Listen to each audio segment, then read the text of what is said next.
పెళ్లి చేసుకుంటానని అడిగినా కాదని పెళ్లి కాని తల్లిగా మిగిలిపోయి నన్ను మాత్రం మచ్చలేని రాజకీయ నాయకుడిని చేయాలని చూస్తుంది.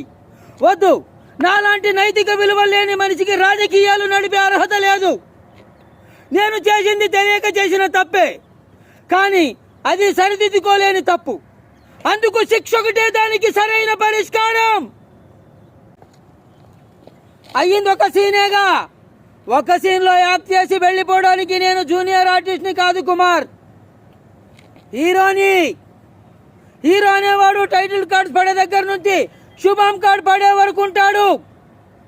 క్లైమాక్స్ లో విలన్ వెన్ను విరిచి దుమ్ము దులపకుండా వెళ్లిపోతే ఎలాగా? ఇప్పుడేగా మొదలైంది నడపడానికి.